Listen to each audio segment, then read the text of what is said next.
Selamat pagi, selamat hari Minggu, Bapak Ibu, adik-adik yang juga hari ini sama-sama datang bersama Mama Papa di ibadah Minggu Gereja Presbyterian Reform Injil Indonesia Christ Depok Manado.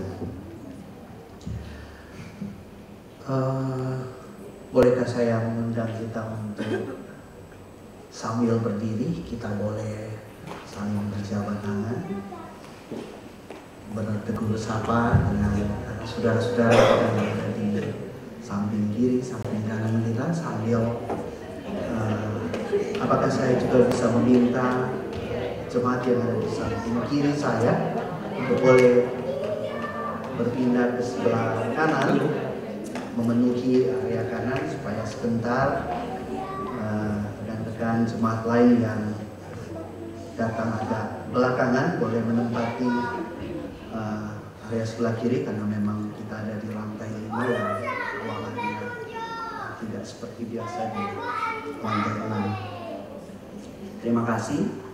Silakan duduk kembali Bapak Ibu.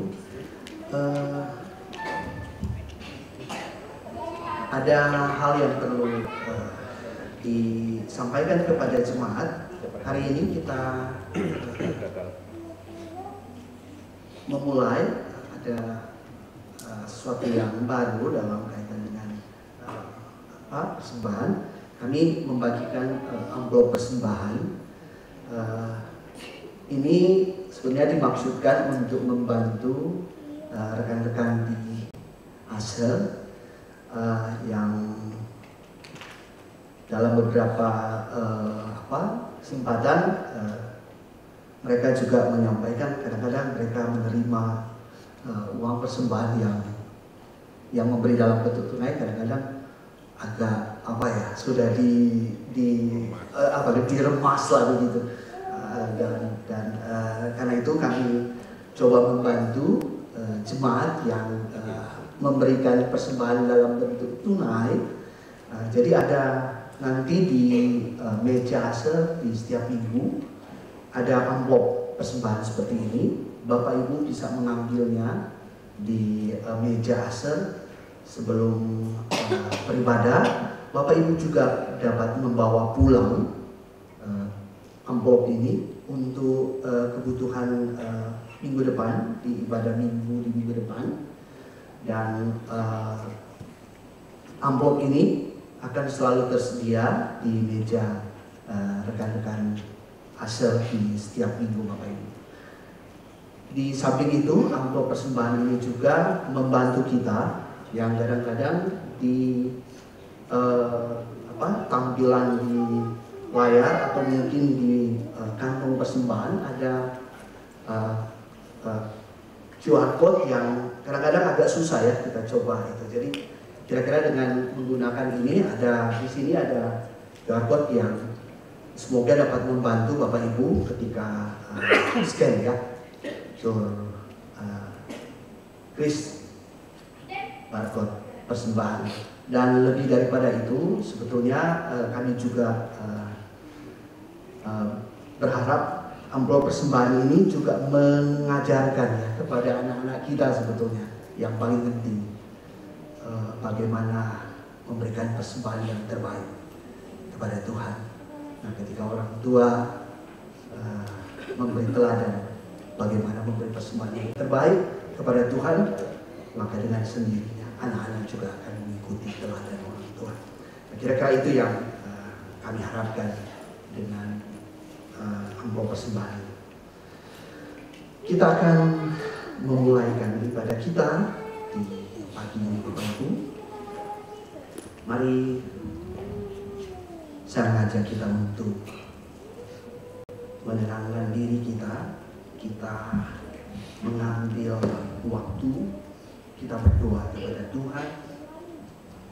Kita memohon Allah Roh Kudus menolong kita di dalam ibadah kita pagi ini. Mari berdoa.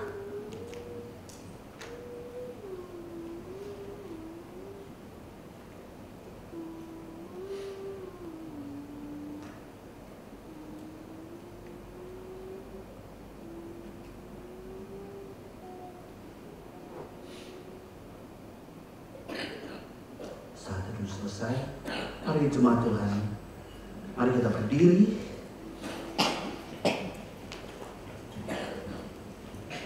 Sambutlah panggilan Tuhan untuk datang beribadah kepadanya. Mari kita membacakan Mazmur 105 ayat 1 hingga yang ke-6. Bersyukurlah kepada Tuhan, serukanlah namanya, perkenalkanlah perbuatannya di antara bangsa-bangsa. Semua pria, bernyanyilah baginya, bermasmurlah baginya, percakapkanlah segala perbuatannya yang ajaib seluruh wanita. Bermegah di dalam namanya yang kudus, biarlah bersuka hati orang-orang yang mencari Tuhan. Carilah Tuhan dan kekuatannya, carilah wajahnya selalu. Ingatlah perbuatan-perbuatan ajaib yang dilakukannya, mujizat-mujizatnya, dan penghukuman-penghukuman yang diucapkannya. Hai anak cucu Abraham, hamba-Nya, hai anak-anak Yakub, orang-orang pilihannya.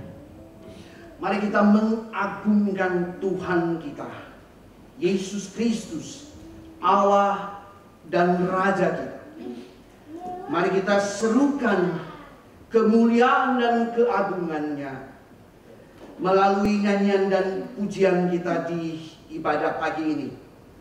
Oleh karena di dalam Kristus kita diperhitungkan masuk dalam bilangan orang-orang pilihannya. Bersyukurlah pada Tuhan.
Segala pujian, sembah dan hormat kami kepadamu, ya Bapa, Allah yang memberi kesempatan memanggil kami untuk datang beribadah pagi ini, menghampiri hadirat-Mu yang Maha Kudus, bersama-sama segenap umat yang Engkau sendiri pilih, Engkau sendiri tebus, Engkau sendiri benarkan dan kuduskan.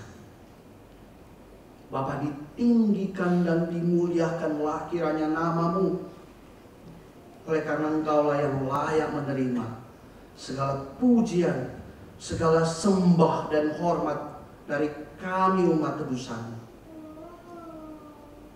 Di dalam nama Tuhan kami Yesus Kristus, Nabi, Imam, dan Raja kami, Kepala dan Juru Selamat gerejanya, yang telah mengajar kami berdoa demikian.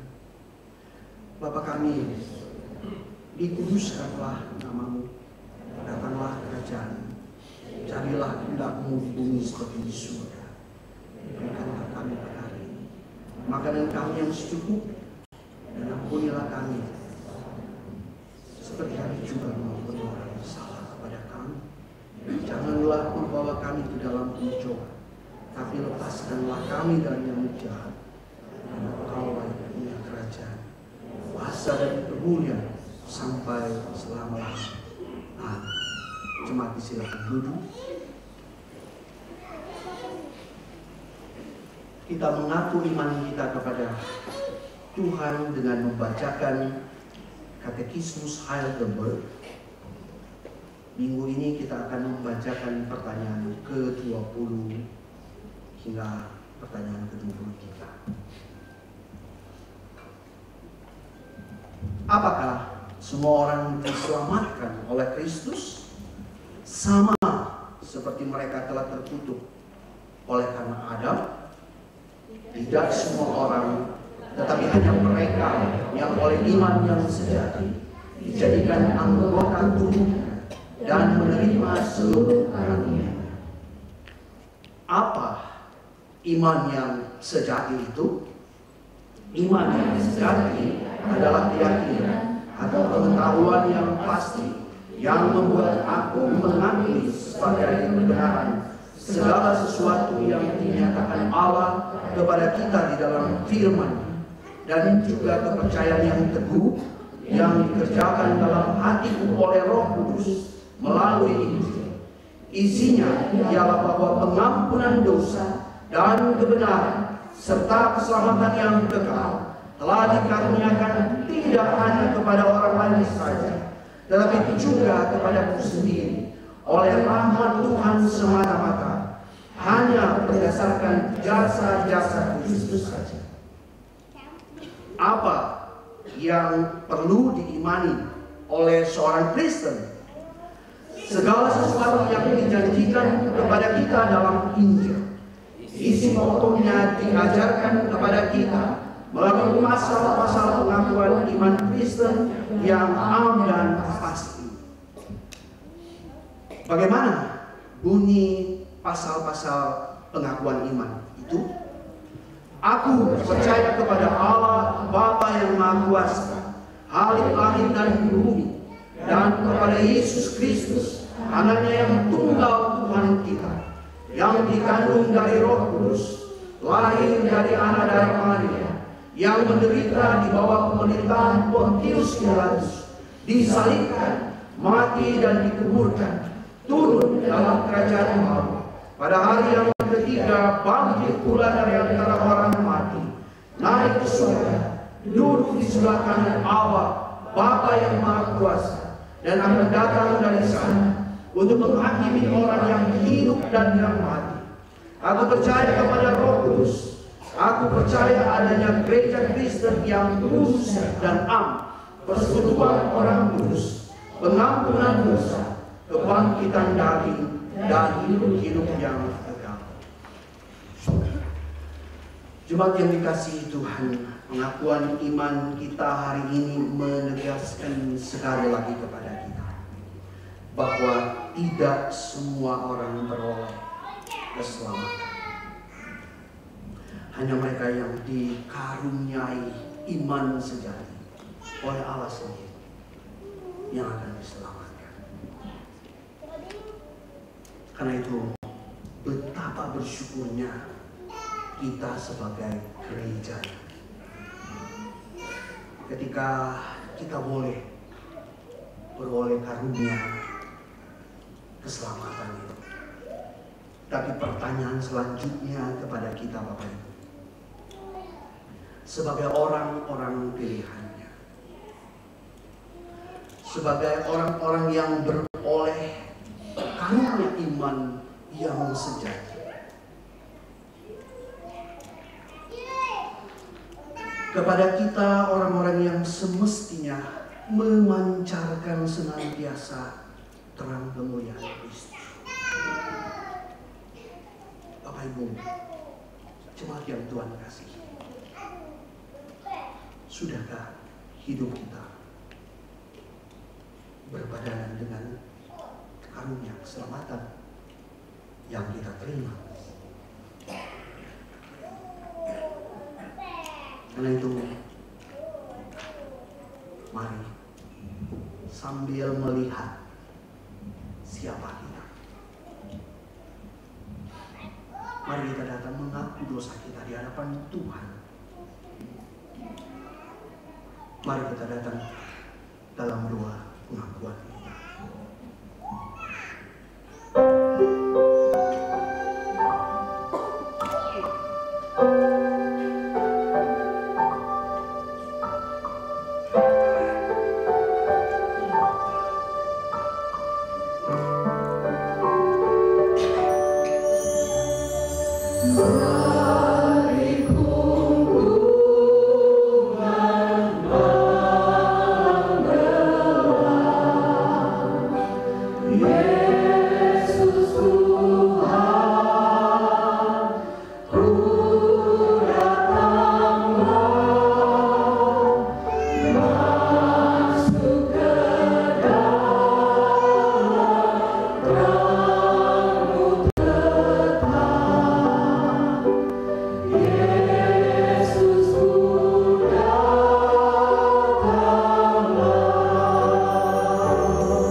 dan Maha Kudus. Sebagai umat-Mu, kami mengakui kehidupan kami yang bercela dan dosa-dosa yang saat ini membelenggu kami. Sebagai orang-orang pilihan yang disatukan dengan Engkau karena pribadi dan karya Yesus Kristus, kami mengakui bahwa kami sering meragukan dan gagal mencerminkan iman ini dalam pikiran, perkataan, dan perbuatan kami. Kami sering mengabaikan kebenaran-Mu dan mengandalkan kekuatan kami sendiri dan hanya bersandar pada janji-janji Kristus. Ampunilah kami Tuhan. Kami juga mengakui bahwa kami sering gagal dalam memenuhi panggilan untuk hidup sebagai orang-orang yang dikuduskan. Kami justru ingin mencari hal-hal duniawi daripada mencari kerajaan, dan kami lebih mengandalkan iman kami sendiri daripada kasih karunia. Sebagai diri Kristus, kami sering gagal mewujudkan kesatuan hati dan cenderung membiarkan dosa memisahkan kami dari Allah dan juga dari kesalahan. Ampunilah kami atas dosa-dosa ini. Dan sekarang ya Allah, kiranya Engkau mendengar pengakuan dosa-dosa pribadi kami. Mari kita datang saat ini kepada Tuhan.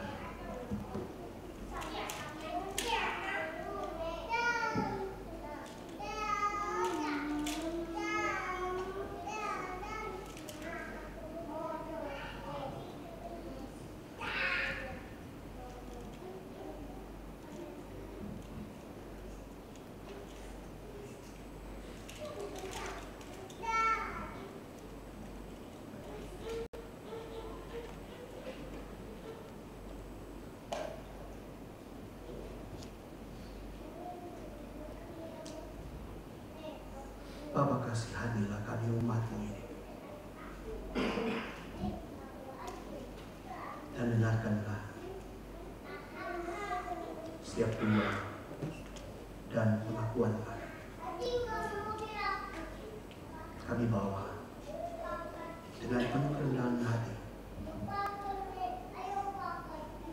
dalam nama Tuhan kami Yesus Kristus, Juru Selamat kami. Amin. Dengarkanlah jaminan pengampunan bagi mereka semua yang sungguh-sungguh mengakui dosanya di hadapan Tuhan.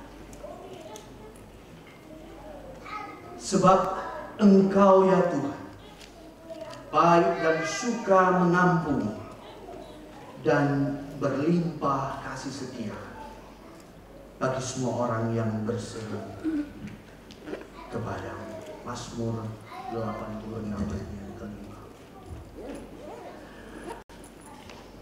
Kita akan membawa siapa kita kepada Tuhan. Ada dua pokok doa yang akan kita naikkan di ibadah kita pagi ini. Mari kita berdoa.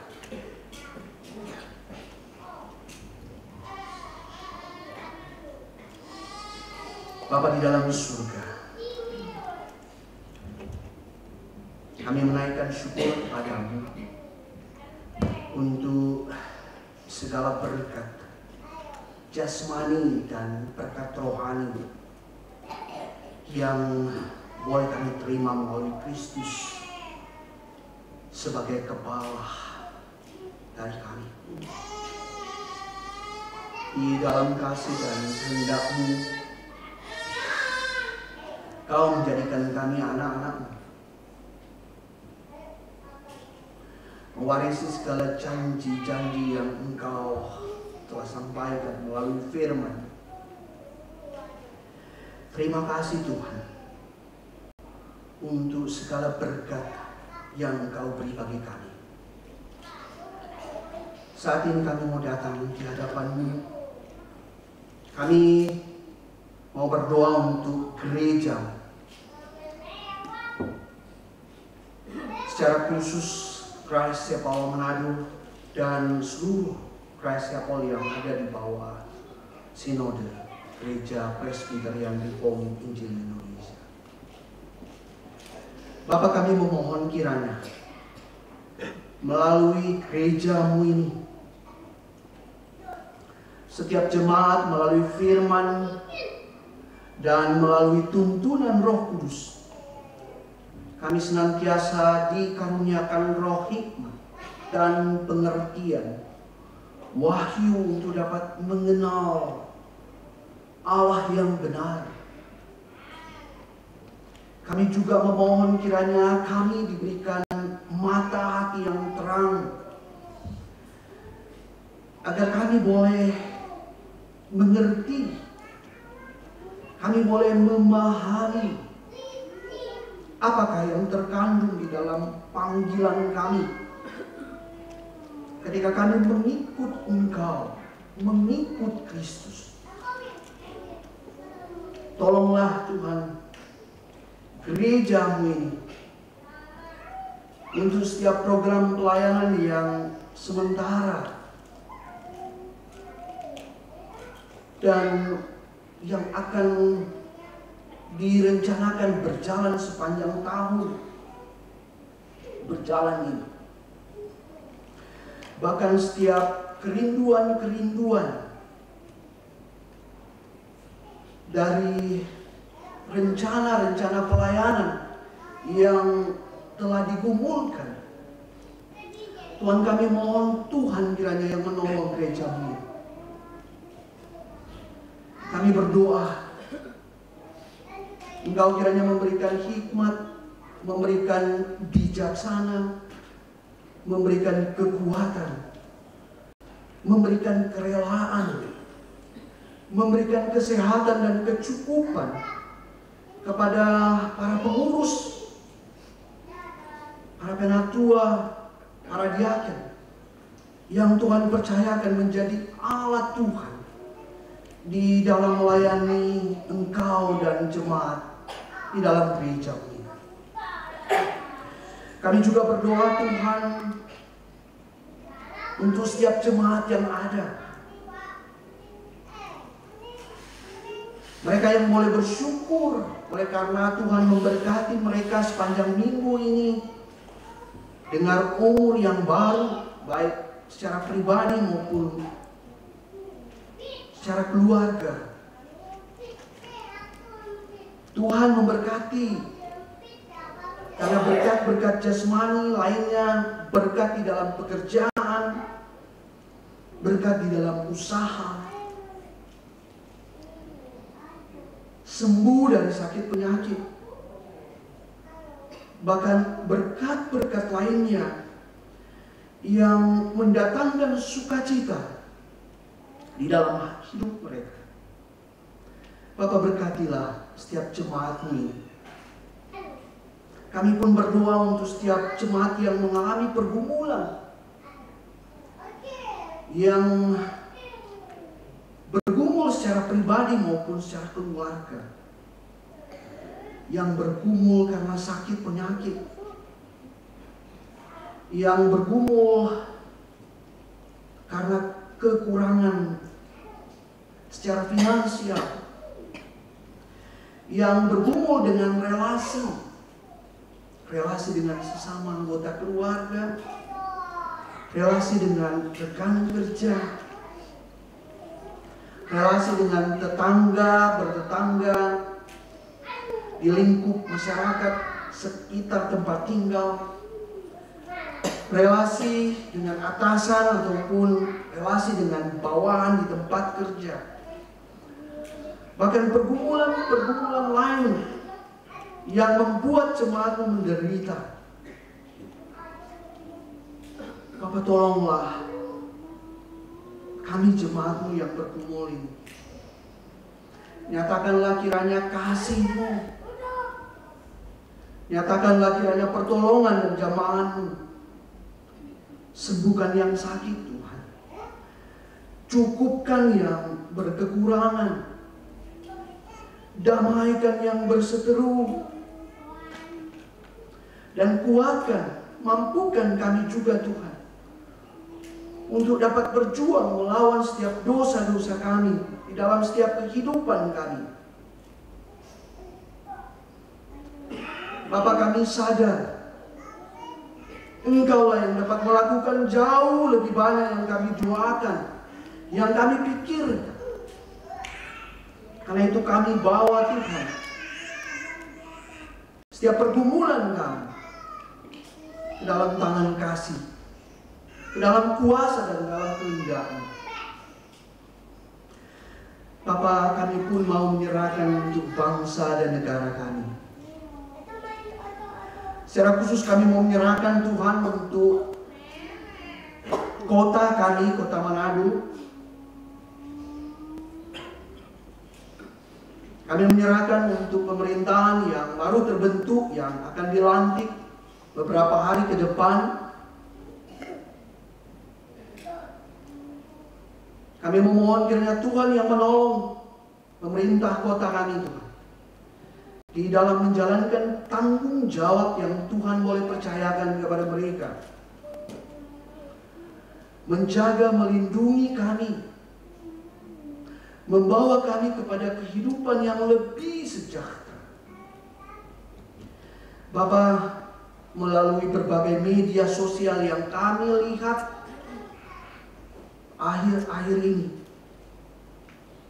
kami melihat begitu maraknya kejahatan-kejahatan yang terjadi di kota kami.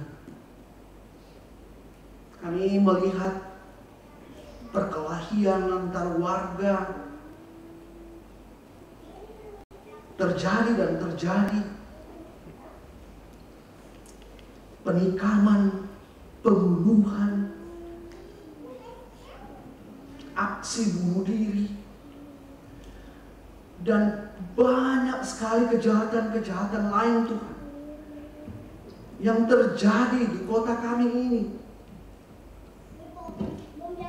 Bapak, kami tidak mampu mengerti ketika kami ada di kota di mana begitu banyak umat Tuhan ada di dalamnya.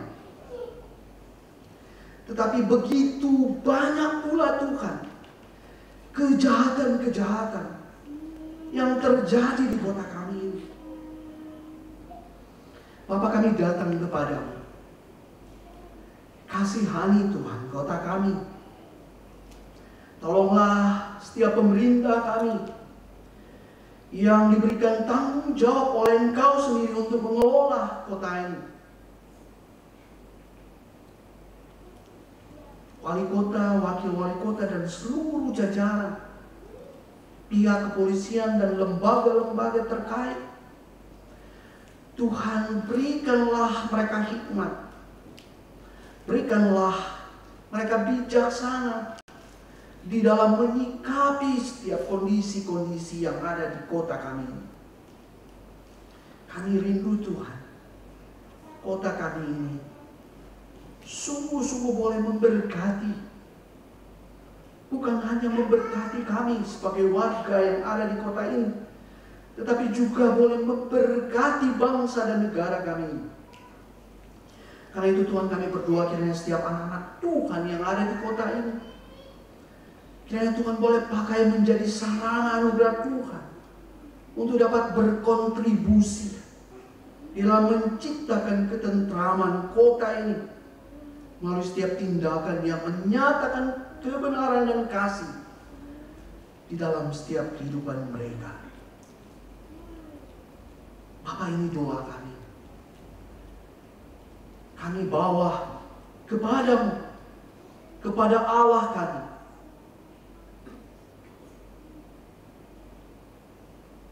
yang berdaulat atas segala apa yang ada di dunia ini. Ini doa kami, Tuhan. Kami bawa melalui Kristus Yesus, pengantara kami. Saat ini berikan kesempatan kepada kita di minggu yang ketiga. Mari kita boleh saling mendoakan satu dengan yang lain. Mari saya mengajak kita untuk boleh mencari salah satu jemaat yang ada di sekitar kita. Saya juga menyarankan jika memungkinkan dengan orang-orang yang baru, bukan dengan mungkin sesama keluarga kita, teman kita, rekan kita yang biasa ada setiap hari dalam kehidupan kita, kita boleh mencari orang yang lain, dan mari saling berbagi pokok doa, dan mari kita sama-sama saling mendoakan satu dengan yang lain di beberapa waktu ke depan ini.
Bapa,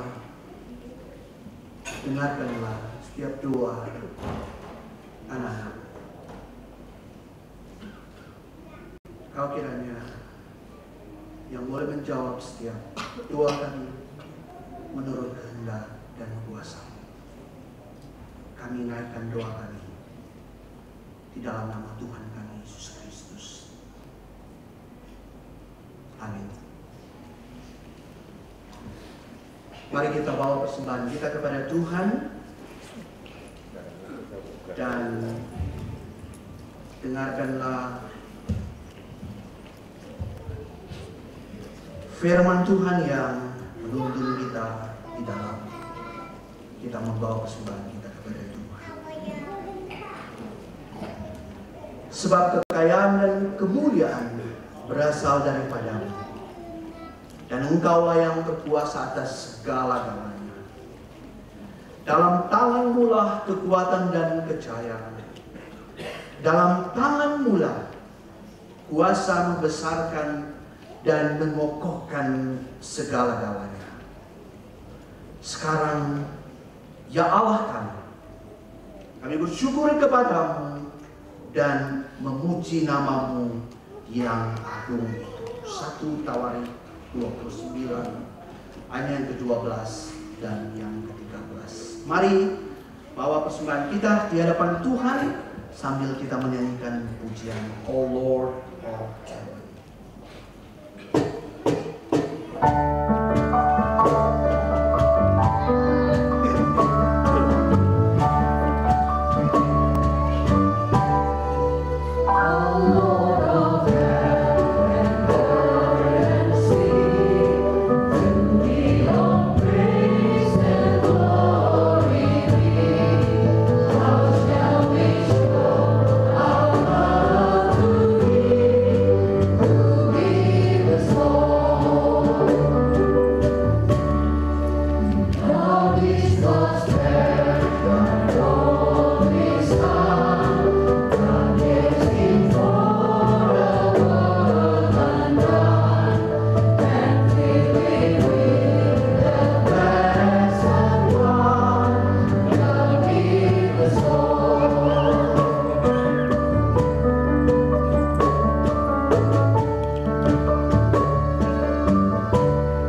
Kami bawa persembahan kami di hadapan-Mu. Kami bersyukur karena melalui persembahan kami ini, Engkau memperkenankan kami untuk boleh berbagian di dalam mendukung pekerjaan pelayanan pelebaran kerajaan Allah melalui Gereja-Mu Christ Chapel Manado.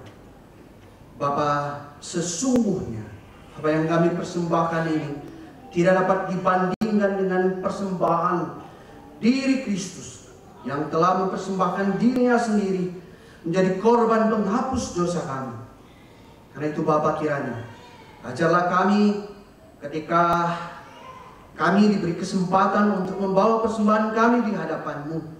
Ingatkanlah kiranya terus kami selalu bahwa Engkau terlebih dahulu telah mempersembahkan persembahan yang tidak dapat dinilai oleh apapun di dalam dunia ini.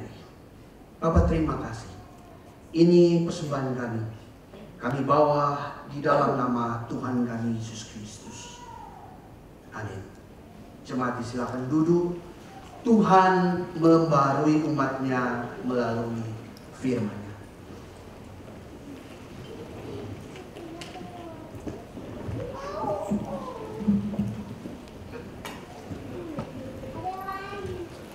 Selamat pagi Bapak Ibu, saudara dan juga adik-adik sekalian. Senang sekali bisa kembali bersama-sama dengan Bapak Ibu sekalian.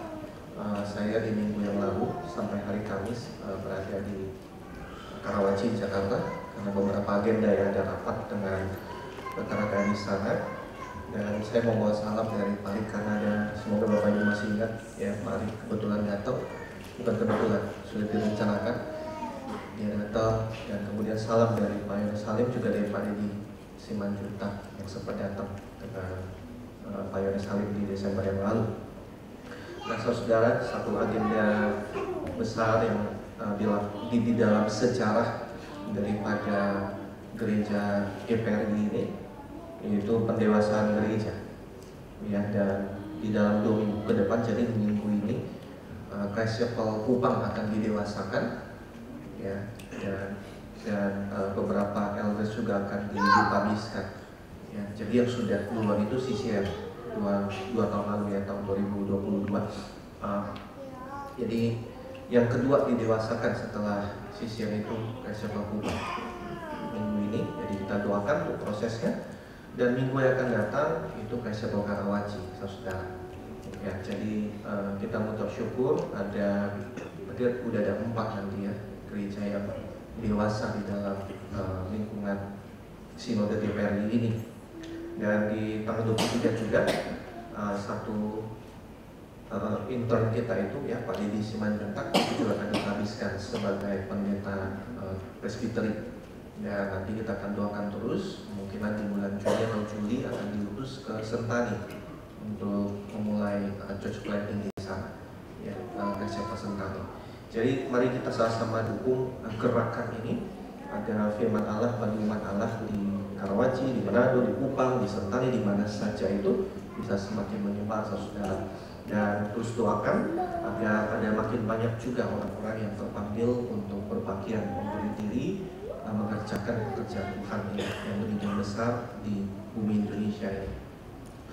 Dan saudara, pada hari ini kita bersama-sama memulai satu seri yang baru, eksposisi dari kitab 1 Korintus Saudara, dulu ya waktu saya masih naif gitu, saya pikir gereja di Alkitab itu adalah gereja yang sempurna, ya tanpa cacat celah yang perlu kita ikutin polanya. Ya saya di khotbah yang Kisah Para Rasul pasal 2, gereja yang ulang-ulang, wah semangat berbagi dan seterusnya dan seterusnya. Saya pikir gereja-gereja yang disebutkan ya di dalam Alkitab itu ada gereja yang sempurna, saudara, tanpa cacat celah. Tapi pada kenyataannya tidak seperti itu. Ya. Bahkan gereja mula-mula itu pasal 6-nya udah ada cekcok gara-gara pembagian untuk janda-janda. Ya toh, berarti ada masalah rasisme di dalamnya. Lalu saudara, gereja di Korintus itu juga gereja yang problematik. Nanti kita akan lihat di dalam minggu-minggu yang akan datang. Ini gereja yang mengalami perpecahan, perseteruan karena favoritisme. Yang satu senang khotbahnya Paulus, yang satu senang khotbahnya Petrus, yang satu senang khotbahnya Apolos, yang satu lagi nggak senang semuanya, senangnya Kristus. Ya. Lalu ada masalah immoralitas di dalamnya, ada masalah percabulan di dalam komunitas gereja, ada masalah orang yang takut untuk makan makanan dipersembahkan ke kuil gitu. Ya, saya sudah beli daging nih di pasar, tapi ini kata udah dibawa ke kuilnya Poseidon gitu, boleh nggak saya makan gitu. Ada lagi masalah mereka saling flexing karunia-karunia rohani. Nah, jadi ini gereja yang problematik, saudara. Gereja yang tidak sempurna. Dan saya percaya kita bisa belajar daripada surat Paulus kepada jemaat di Korintus ini. Karena ternyata percaya Tuhan Yesus, ikut Tuhan Yesus bukan berarti hidup itu langsung bebas dari masalah, nggak ada lagi dosa, nggak ada lagi pergumulan. Tidak, saudara. Ya.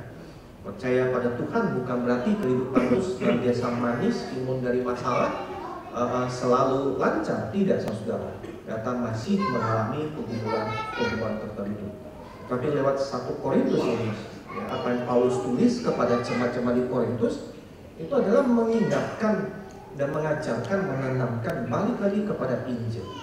Kita boleh mengalami masalah perpecahan, ya, imoralitas, perselisihan, ya, kesombongan dan segala macam. Tapi bagaimana di dalam terang Injil, di dalam terang identitas baru dalam Yesus menyoroti itu semua dan menyelesaikan itu semua. Dan saya percaya kita bisa mendapat berkat lewat kitab 1 Korintus ini. Dan saudara, pada hari ini kita akan melihat yaitu yang pertama bicara tentang gereja. Mari kita membuka 1 Korintus pasal 1 ayat 1 sampai ayat yang ketiga.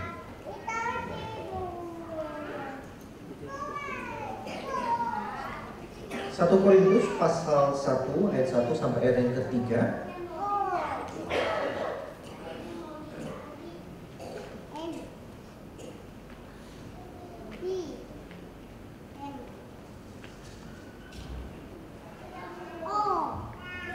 Saya akan bacakan untuk kita semua. 1 Korintus pasal 1 ayat 1 sampai ketiga. Dari Paulus yang atas kehendak Allah dipanggil menjadi Rasul Kristus Yesus, dan dari Sostenes saudara kita, kepada jemaat Allah di Korintus, yaitu mereka yang dikuduskan dalam Kristus Yesus dan yang dipanggil menjadi orang-orang kudus, dengan semua orang di segala tempat yang berseru kepada nama Tuhan kita Yesus Kristus, yaitu Tuhan mereka dan Tuhan kita. Anugerah dan damai sejahtera dari Allah Bapa kita dan dari Tuhan Yesus Kristus menyertai kamu. Demikianlah firman Tuhan, Dia bersalah dan tidak akan pernah membimbing kita pada kesalahan. Mari kita berdoa. Bapa di surga, ketika benih firman Tuhan ditaburkan, kami rindu setiap benih firman itu jatuh di tanah hati yang subur, yang boleh bertumbuh berbuah dengan lebat sesuai dengan waktu dan rencana-Mu. Kami berdoa agar kiranya Roh Kudus yang dari dalam setiap kami bekerja seluasa mungkin, mencelipkan hati pikiran kami, telinga kami untuk dengar-dengaran terhadap firman-Mu, dan boleh menyelaraskan keseluruhan hidup kami, pikiran, perasaan, kehendak kami seturut dengan firman-Mu. Kami serahkan waktu yang pemberitaan dan penulisan firman ini ke dalam tangan-Mu, dan kiranya Engkau memakainya seluasa mungkin. Kami berdoa demi nama Tuhan kami, Tuhan Yesus Kristus. Amin. Saudara, apa itu gereja? Apa itu gereja? Seringkali kita hari ini bergumul dengan definisi gereja. Ya, banyak gereja itu memiliki satu kondisi anemia gitu ya terhadap eklesiologi itu. Memiliki eklesiologi yang sangat-sangat keropos, sangat-sangat miskin, saudara. Sehingga hari ini gereja bagi kita tidak lebih daripada satu bangunan tempat di mana di dalamnya orang itu beribadah, gitu. Ya, orang agama tertentu beribadah. Nah, sehingga aneh bagi orang-orang ketika datang ke area itu katanya untuk beribadah, gitu. Ya. Nah, apa itu gereja, saudara? Bagaimana kita mendefinisikan gereja? Apa yang menjadikan gereja itu gereja yang benar, gitu? Nah, saudara, kita tidak bisa mendefinisikan gereja menurut kacamata sosiologi, menurut kacamata psikologi, menurut kacamata manusia, saudara. Tapi kita harus kembali kepada Alkitab, apa yang dikatakan oleh Alkitab mengenai gereja. Nah, ada beberapa poin mengenai gereja, saudara, kita bisa lihat di dalam ayat 1 sama ayat 3 dari 1 Korintus ini. Yang pertama yaitu sifat apostolis, saudara. Ya. Dalam surat ini kita lihat bahwa dimulai dari Paulus yang atas kehendak Allah dipanggil menjadi rasul Kristus Yesus, dan dari Sosthenes saudara kita. Ya. Nah, siapa Paulus, saudaraku? Paulus ini adalah orang yang tadinya ada penganiayaan jemaat. Kita tahu dari Kisah Para Rasul pasal 9. Dia soal Taurat yang sangat-sangat paham ya terhadap Alkitab Perjanjian Lama. Dan dia pergi kemana-mana untuk menangkap orang Kristen sebagai satu zeal gitu ya, untuk memenuhi pelayanan dia kepada Tuhan. Tetapi di dalam Kisah Rasul, di sana dia dipanggil oleh Tuhan, dia bertobat, dia kemudian melayani Tuhan sebagai rasul untuk orang-orang non-Yahudi. Nah, saudara, perhatikan di sini. Kenapa dia memulai surat itu dengan tulisan dari Paulus yang atas kehendak Allah dipanggil menjadi rasul Kristus Yesus? Apakah ini untuk menegakkan otoritas dia, flexing kerasulannya? Nah, banyak kali penafsir itu bilang bahwa oh iya, di sini Paulus sedang bilang, gue ini rasul loh, jadi lu harus dengerin apa yang gue ngomong gitu di dalam surat ini, ya. Karena kalau dia rasul atas kehendak Allah yang dipanggil menjadi rasul Kristus Yesus gitu. Jadi sedang flexing kerasulannya. Dan kelihatannya, saudara, di dalam kitab 1 Korintus ini kita memang bisa melihat ada kisi-kisi. Sepertinya kerasulannya itu diragukan, ya, atau mungkin ditolak, ya, yang ekstrimnya gitu. Nah, tetapi saudaraku, ketika Paulus menyebut ini sebenarnya bukan di dalam nuansa untuk gagah-gagahan. Bukan di dalam nuansa untuk tunjukin otoritas dia, untuk tunjukin dia punya power, tidak, saudara. Tapi ini dalam tujuannya untuk pastoral, evangelical. Perhatikan bahwa dia bilang dari Paulus yang atas kehendak Allah menjadi rasul Kristus Yesus.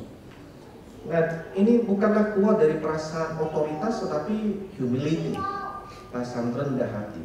Dan lebih dalam daripada itu, dia mau bilang bahwa aku jadi rasul bukan karena aku yang mau, tapi karena Tuhan yang panggil, Tuhan yang tunjuk, Tuhan yang putus. Dan mengikuti itu semua ada sebuah desakan, ada sebuah tugas. Di dalam ayat yang ke-17, saudara, yang pasal 1, kita di sana katakan, sebab Kristus mengutus aku sebagai rasul, bukan untuk membaptis, tetapi untuk memberitakan Injil. Dan itu pun bukan dengan hikmat perkataan, supaya salib Kristus jangan menjadi sia-sia. Jadi saudara, dia tahu bahwa aku dipanggil oleh kehendak Allah menjadi rasul Kristus Yesus, dan mengikuti itu adalah desakan untuk memberitakan Injil, menyuarakan Injil, mengabarkan kabar baik itu di mana saja. Dan di dalam pasal 9 yang terkenal itu, celakalah aku kalau tidak memberitakan Injil. Nah, maka saudara, mengikuti itu semua apa yang disampaikan di dalam kitab suci tadi dalam 1 Korintus ini. Dia bilang bahwa dari kehendak yang atas kehendak Allah menjadi rasul Kristus Yesus, aku sampaikan ini semua. Ya. aku nggak bisa kalau nggak nyampain ini. Ya, dan kerinduanku adalah kehidupan setiap kita berkesesuaian dengan Injil itu. Jadi menerapkan Injil dalam segala masalah yang dialami oleh umat. Ya, kita akan lihat dari minggu-minggu ke depan masalah perpecahan, immoralitas, persaingan, perceraian dan seterusnya, saudaraku. Dan di sana kalau kita perhatikan diadakan dari Sostenes, saudara kita. Nah, siapa Sostenes ini? Kita nggak tahu pasti siapa dia, saudara, tapi nama ini muncul sekali lagi satu kali di dalam Kisah Para Rasul pasal 18. Itu tempatnya di Korintus. Ya, saat itu terjadi huru hara dan kemudian nggak bisa didamaikan. Orang-orang di Korintus itu tangkap. Ada kepala rumah ibadat yang namanya Sostenes, kemudian digebukin, ya. Dan ada yang berpendapat, oh ini Sostenes kepala rumah ibadat, katanya dia bertobat terus jadi rekan kerjanya Paulus. Nah, kita nggak tahu pasti, saudara. Ya, kita juga tidak tahu pasti apakah dia ini adalah sekretarisnya Paulus. Ya, jadi banyak pendapat bahwa kemungkinan dia menuliskan surat ini sebagai sekretarisnya Paulus. Ya, jadi itu hal yang lazim, saudaraku, di pada masa itu. Saya ngomong, kemudian ada seseorang yang nulisin buat saya. Nah, maka di dalam 1 Korintus pasal 16, di dalam ayat 21 ya, di ayat paling terakhir itu, Paulus nulis sendiri gitu. Dia katakan, dengan tanganku sendiri aku menulis ini, salam dari Paulus gitu. Nah, tadi yang di atas itu sama Sostenes semua. Nah, di bagian ini aku mau tegasin, ini tulisan tangan ini ya. Jadi ini surat betul-betul sah dari aku gitu. Nah, kita tidak tahu pasti, saudara, apakah benar demikian. Tetapi yang pasti ada sebutan di sana dari Sostenes, saudara kita. Dan istilah saudara di sini ada istilah untuk insider, untuk orang-orang Kristen, untuk orang-orang yang percaya kepada Kristus. Jadi, saudara, kalau Paulus sebenarnya pelayanan di Manado ini, dia dengar istilah orang semua bersaudara, pasti dia tolak gitu. Ya, karena buat dia saudara itu adalah orang yang di dalam Kristus gitu. Yang di luar Kristus itu bukan saudara atau saudari gitu. Ya, jadi orang semua bersaudara yang di dalam sini gitu, yang di dalam Kristus gitu. Bukan terlepas daripada keyakinan atau kepercayaan. Nah, tetapi saudara, kita bisa lihat di sini bahwa Paulus sang rasul itu tidak melayani sendirian, tetapi dia ditemani oleh orang-orang lainnya di dalam pelayanan yang dia kerjakan. Dan saudara, apa yang menjadi pesan Paulus ya, yang kita bilang apostolis itu akan ada di dalam ayat yang kedua yang nanti kita akan lihat. Tetapi gereja itu dasarnya itu mulai daripada pemberitaan yang sifatnya apostolik. Dan apa isi pemberitaan yang kita lihat di bawah. Yang kedua, saudara, gereja itu adalah milik Allah kepada jemaat Allah di Korintus, to the church of God that is in Corinth. Ya, jadi kepada gereja milik Allah, jemaat milik Allah. Ini kalau istilah teknisnya genitive of possession itu, saudara. Jadi menunjukkan kepemilikan. Jadi gereja bukan milik orang tertentu, pendeta tertentu, hamba Tuhan tertentu, penatua tertentu, keluarga tertentu. Tidak, saudara. Gereja itu adalah miliknya Allah. Nah, termasuk Chapel Manado ini adalah miliknya Allah, saudaraku. Bukan milik orang tertentu. Nah, saya beberapa kali besuk atau ketemu rekan, kemudian saya ditanya pelayanan di mana atau dari gereja mana, saya bilang, oh dari Chapel Manado. Oh, itu gerejanya UPH ya gitu. Oh, itu gerejanya SDH ya gitu. Oh, itu gerejanya Pak itu ya gitu. Saya bilang bukan gitu ya. Nah, bingung jelasin panjang lebar, saudara. Tapi setelah belajar poin itu saya mau bilang bukan. Kami gereja milik Allah gitu ya. Gitu, bukan milik siapapun ya. Bukan milik orang tertentu, keluarga tertentu atau organisasi tertentu, saudara. Tetapi milik Allah, saudara. Milik Allah. Nah, ini akan menyelesaikan banyak masalah sebenarnya. Ya, ketika menghadapi masalah perpecahan tadi karena favoritisme, ada yang bilang aku golongan Apolos, aku golongan Paulus, aku golongan Petrus, aku golongan Kristus. Paulus balik lagi bahwa ini miliknya Allah. Kamu adalah ladangnya Allah, bangunannya Allah. Kami semua cuma pekerja di dalamnya. Ya, aku menanam, Apolos menyiram, tetapi Allah yang memberi pertumbuhan. Karena ini adalah miliknya Allah, bukan miliknya kami. Dan bahkan sebaliknya, kamilah yang menjadi milik kalian. Itu yang kita dimimpikan ke depan. Dan saudara, penting sekali kita belajar mengenai rasa kepemilikan ini. Karena banyak gereja, banyak organisasi di Indonesia ada rasa kepemilikan yang salah, yang keliru. Saudaraku, saya berasal dari gereja yang pendetanya sudah puluhan tahun, tidak salah saudara ya. Tetapi tidak kunjung turun, bahkan ketika sudah selesai pun dikasih istri yang pegang begitu. Apakah itu satu hal yang sehat saudara? Ya, dan saya 2 kali mengalami gereja seperti itu. Karena kita merasa bahwa ini karena sumbangsi saya, maka gereja ini bisa berkembang, bisa jadi besar. Ini karena kerja keras saya, karena pengorbanan saya, organisasi ini bisa jadi bertumbuh sehingga nggak mau lepasin. Maka ada rasa kepemilikan di situ, tetapi posesif saudara. Nah, kita bedakan 2 jenis kepemilikan saudara. Yang satu itu posesif, yang satu lagi yang sehat itu sense of belonging. Apa bedanya saudara? Posesif itu ini milikku gitu ya. Jadi ini milikku, ini punyaku gitu. Orang lain nggak boleh punya, kalau orang lain nggak boleh miliki gitu. Ini kalau sense of belonging, ya bukan punya saya, tapi saya jaga dengan baik-baik, seakan-akan seperti punyanya saya. Ya, nah ini ada Pak Luther, rekan-rekan yang ngurusin kamera. Ini bukan kameranya Pak Luther gitu.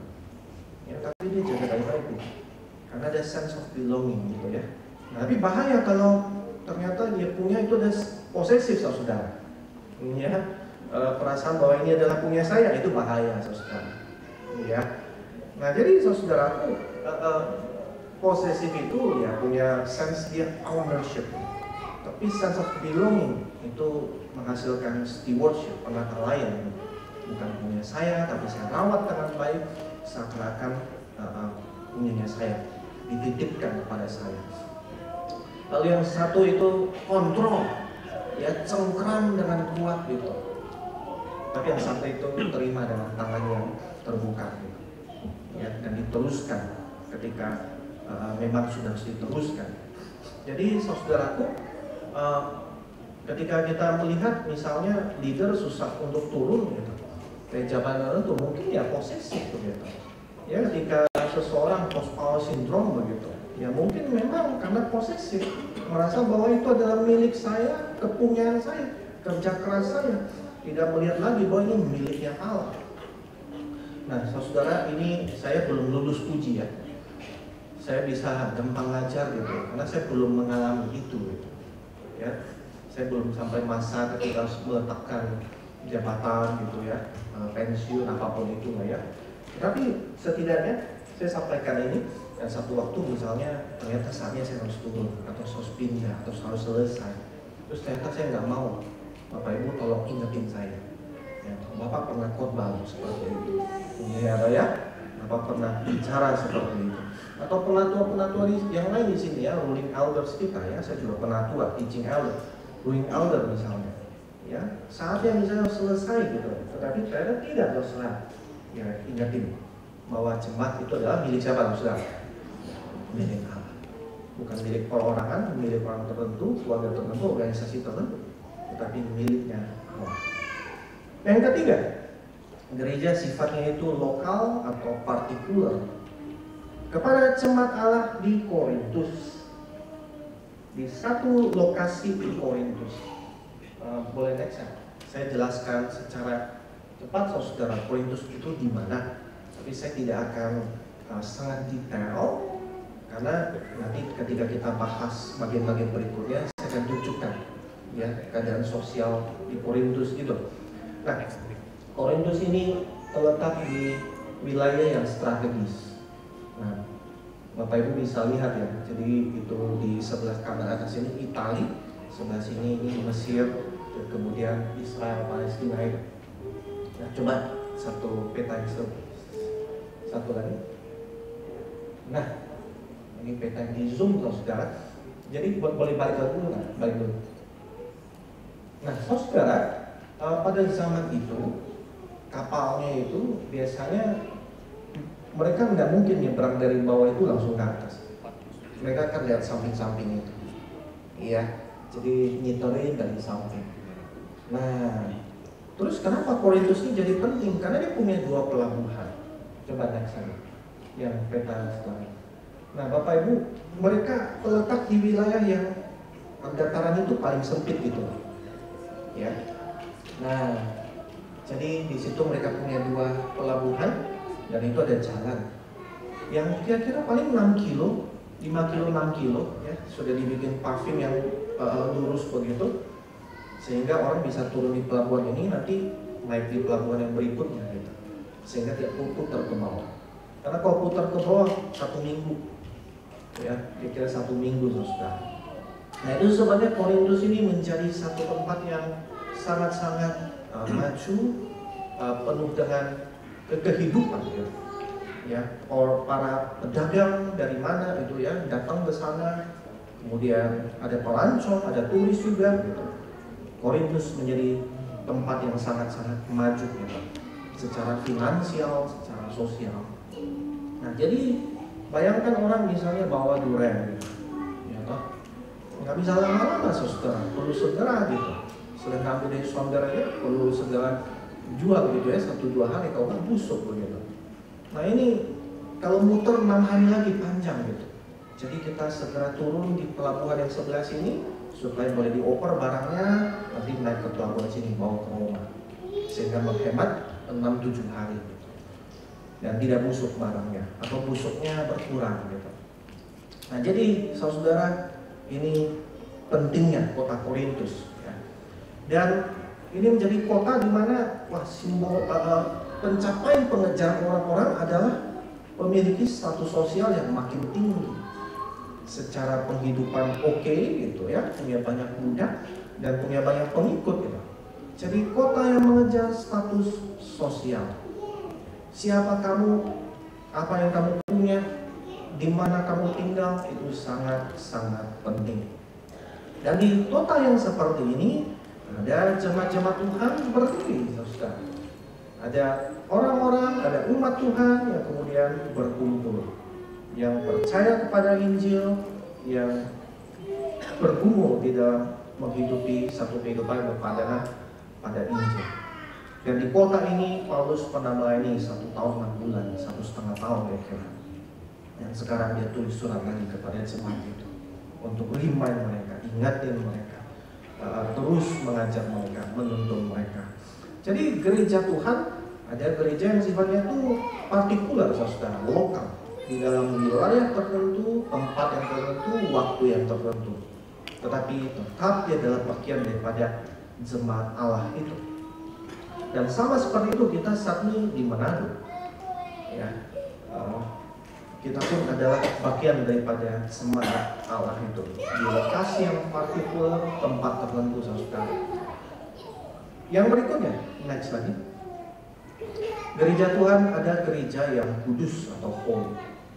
Dikatakan di sana mereka yang dikuduskan dalam Kristus Yesus dan yang dipanggil menjadi orang-orang kudus.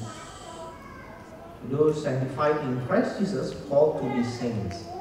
Saudara, kalau ditanya kepada kita semua, apakah Anda adalah orang kudus? Jawabannya apa, saudara?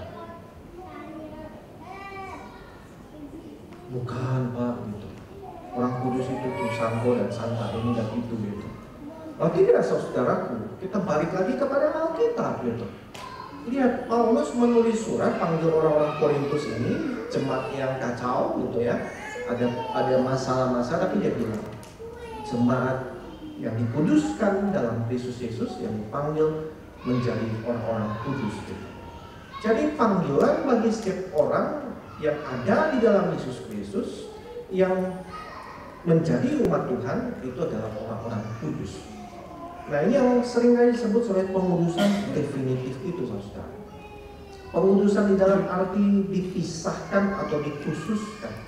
Sama seperti barang-barang di Perjanjian Lama itu, Ada sendok, ada garpu, ya, ada bokor untuk nampung air. Yang sebenarnya sama dengan sendok di rumah, garpu di rumah, bokor di rumah, bejana di rumah. Tapi ketika dibawa ke bait Allah, ke kemah suci, dipakai untuk melayani Tuhan, maka itu adalah barang-barang kudus, nggak boleh lagi dipakai sembarangan. Nah, sama seperti Anda dan saya dipisahkan untuk melayani Tuhan, untuk pekerjaan Tuhan, untuk kehendak Tuhan. Dan kita dipanggil untuk dipakai secara khusus oleh Tuhan sebagai orang-orang kudus itu. Nah, itu pengurusan yang definitif, saudara. Statusnya sudah baru, dikuduskan, dikhususkan. Tetapi kita lihat hari ke hari tetap perlu mengalami pengurusan sifatnya progresif. Ya, mengalami proses itu, menghidupi keluar apa yang telah diberikan atau dikerjakan oleh Allah di dalam kita.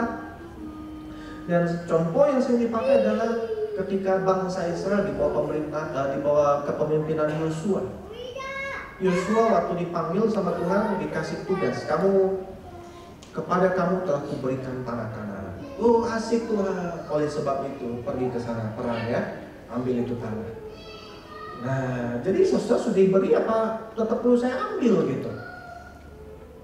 Nah, setelah diambil itu tanah, kemudian dikasih tahu lagi, jangan sekali-kali kamu merasa bahwa ini karena kekuatanku, karena kemampuanku, karena kepintaranku, karena kuasaku, maka aku berhasil memperoleh ini semua. Tidak gitu. Tapi ini diberikan oleh Tuhan kepadamu. Nah, sama seperti itu saudara. Pengudusan itu diberikan oleh Allah. Ya, kita tugasnya menerima. Ya, holiness is received, not achieved. Kekudusan itu diterima, bukan digapai. Kekudusan itu adalah pemberian, bukan pencapaian dari setiap kita.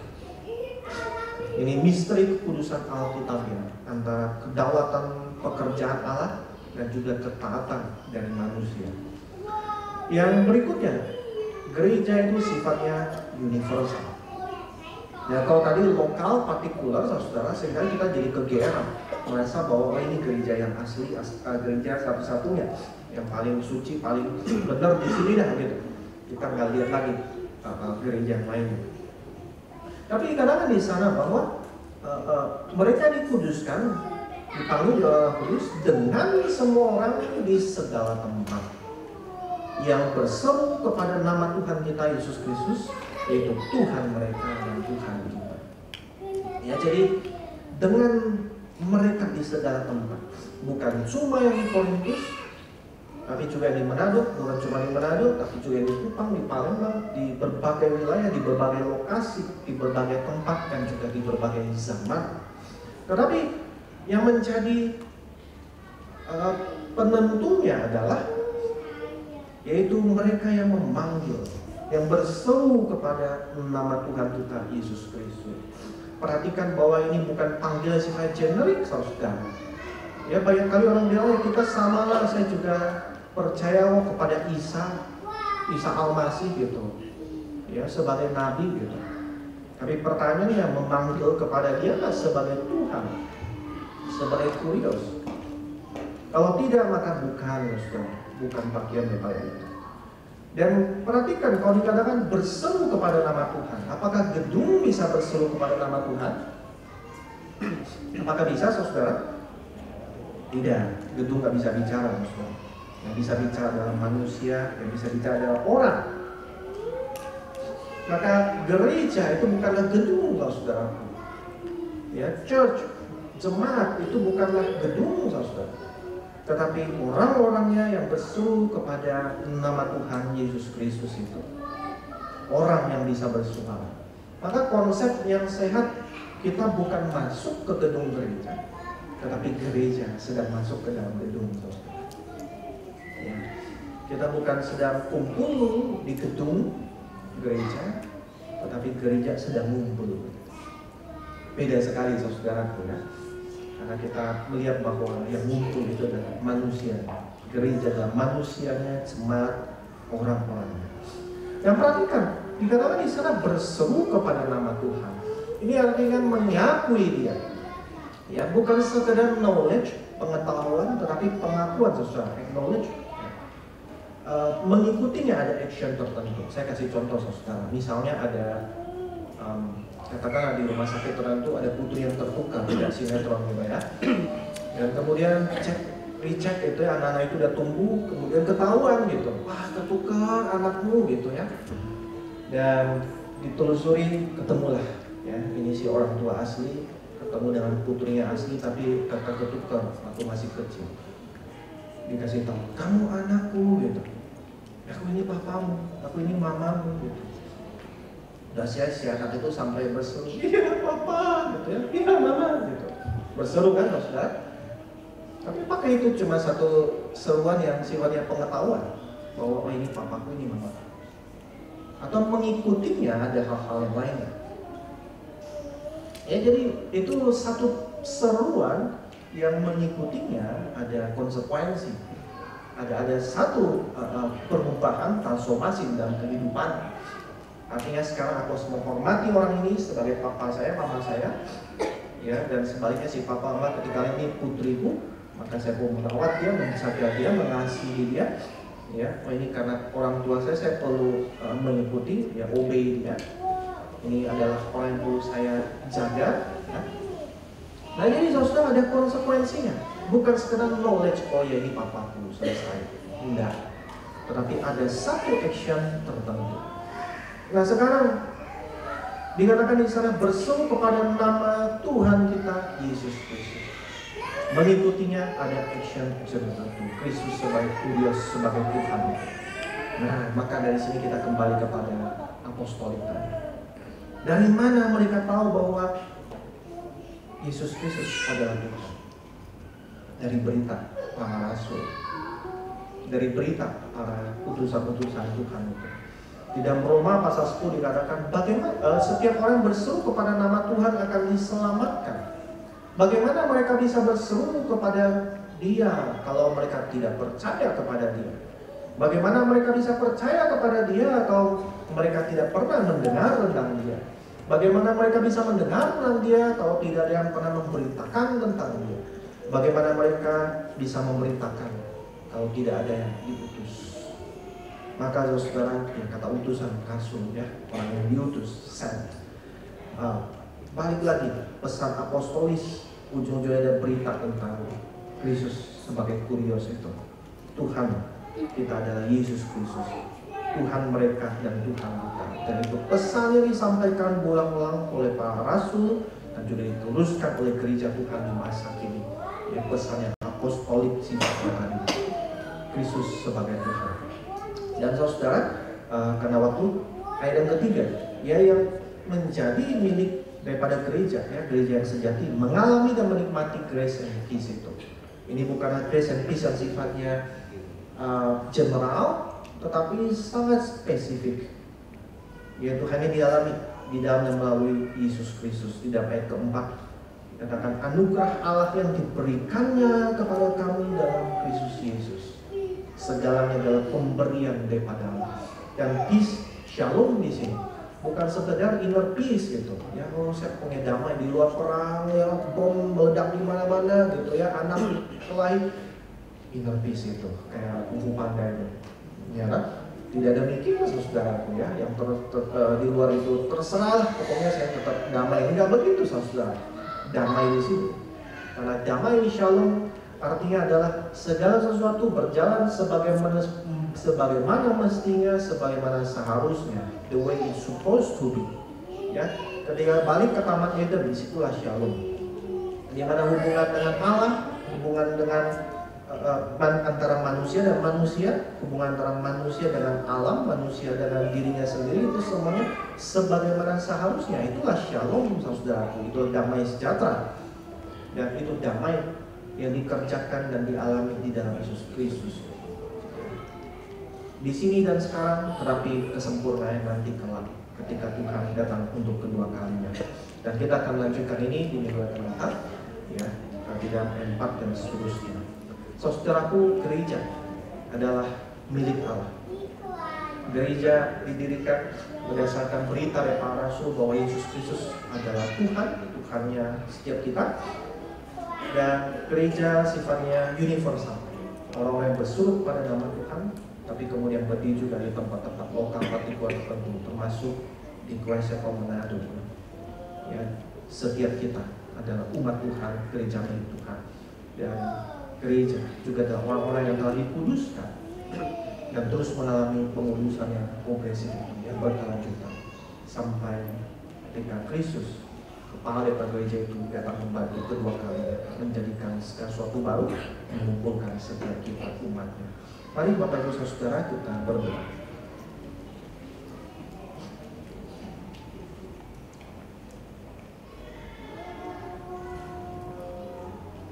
Bapa di surga, kami rindu setiap kali kami membaca dan menemukan firman-Mu. Kami ditegur, diingatkan, diajar oleh firman-Mu. Biarlah firman-Mu mengubah konsep-konsep yang keliru, yang salah, yang selama ini kami miliki. Biarlah firman-Mu boleh meneguhkan kebenaran-kebenaran yang telah kami ketahui. Biarlah firman-Mu memperbarui kami, mengubahkan kami, sehingga kami boleh memiliki satu praktek yang berkesesuaian dengan berita daripada firman-Mu.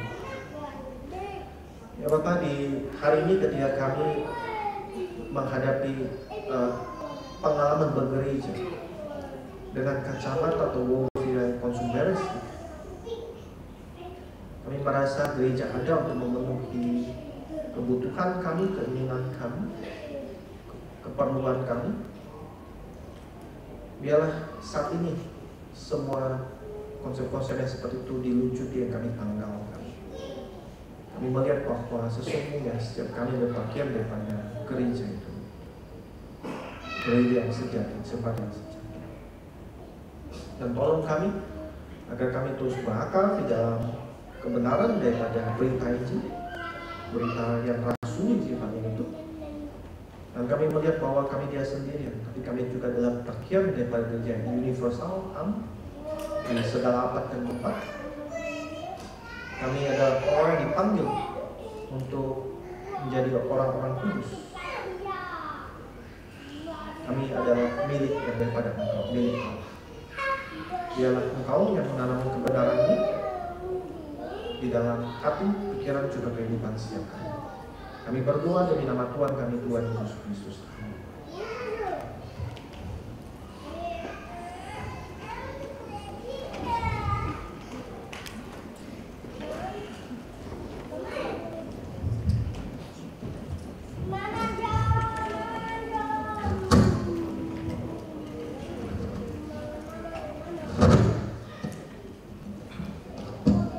Jemaat yang dikasihi Tuhan, di penghujung ibadah kita pagi ini,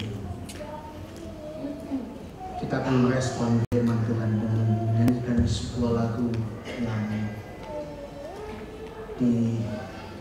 diciptakan oleh Samuel Johnstone, seorang pelayan Tuhan di Inggris. Ketika dia menciptakan 12 lagu hymn berdasarkan pengakuan iman rasul. Dia menciptakan lagu ini karena dia melihat kata-kata yang ada di dalam pasal-pasal di dalam pengakuan iman rasul itu sepertinya terlalu akademis dan begitu sulit untuk dipahami oleh jemaat waktu itu di tempat ketika ia melayani di salah satu kota kecil di Inggris yang miskin. Dia membuat 12 lagu berkaitan dengan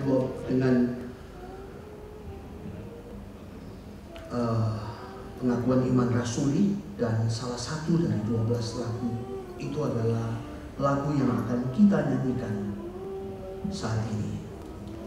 The Church's One Foundation, lagu yang menggambarkan Kristus sebagai kepala dari gereja. Mari jemaat Tuhan kita berdiri, kita nyanyikan pujian ini, respon firman yang kita dengar. The church's one foundation.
Setiap kita sebagai gereja yang adalah miliknya, milik Allah, kita yang dikuduskan di dalam Yesus Kristus, kita yang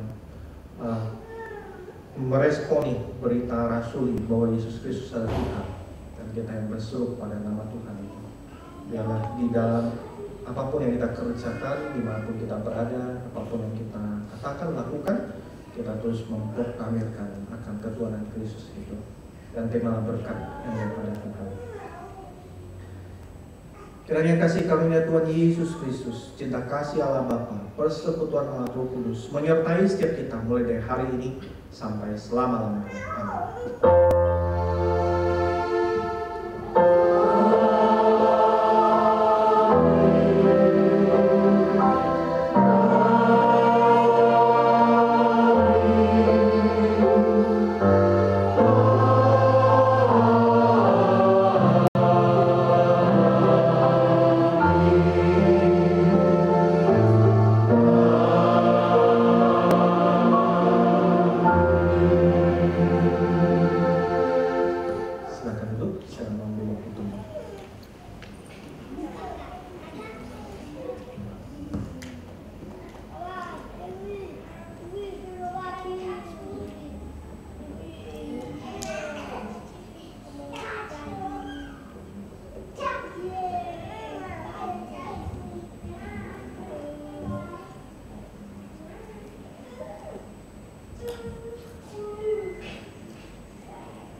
Sekali lagi saya menyapa setiap kita, selamat pagi, salam sejahtera bagi kita semua.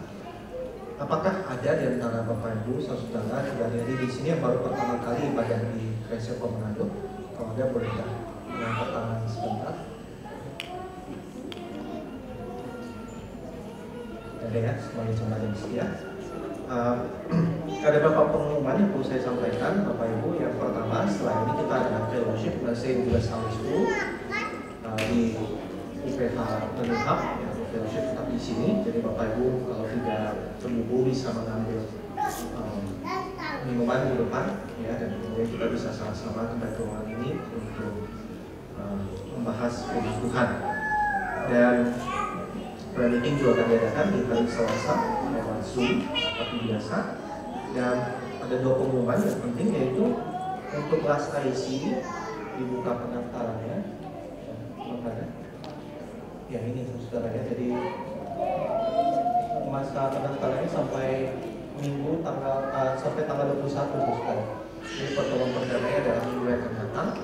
Jadi Bapak Ibu yang mau mengikuti kelas IC ini untuk mengenal apa sih yang dipercayai atau diajarkan di dalam Gereja Manado ini, ya, silakan bisa mendaftar untuk mengikuti kelas IC ini. Dan kelas IC ini akan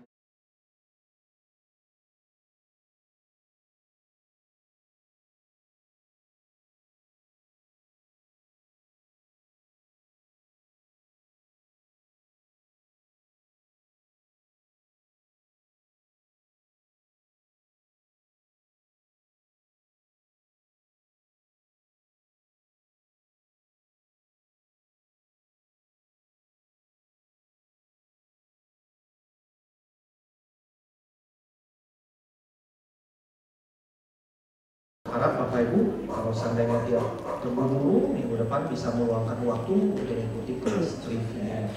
Dan tadi Pak Raymond sudah jelaskan juga, tadi Bapak Ibu mungkin kaget tiba-tiba dikasih amplop itu. Nah, itu buat amplop persembahan saudara.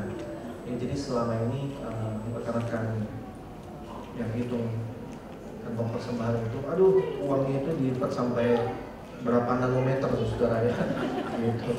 Jadi untuk menolong kita juga ya, menolong rekan-rekan yang menghitung juga, ya kita sudah cetak amplop yang bagus sekali, ya itu dipersembahkan oleh satu jemaat kita, ya. Jadi Bapak Ibu setiap kali nanti datang ibadah bisa mengambil kantong persembahan itu, atau boleh juga sekarang diambil, ya kemudian dipersiapkan di depan ketika datang bisa dibawa, ya. Itu untuk menolong kita ketika memberi persembahan itu, kita juga memberikannya dengan baik, ya. Dan bagi Bapak Ibu yang punya anak di sini, itu juga bisa menjadi teaching tools gitu ya, alat untuk ngajarin anak-anak. Jadi setiap kali mereka datang ke gereja, kita nggak bawa kambing, nggak bawa domba gitu kan ya, tapi kita mau persembahan untuk dikasih ke Tuhan, ya. Nah nanti dari situ banyak pertanyaan, kemudian dijelasin, ya, kepada anak-anak mengenai apa itu persembahan. Jadi itu menjadi alat untuk mengajar. Dan saudara, bagaimana kalau selama ini Anda membeli lewat QR code? Ya tetap tidak masalah, di situ ada QR code-nya. Nah, cuma Bapak Ibu setelah misalnya scan itu nggak boleh dimasukin ke kantong.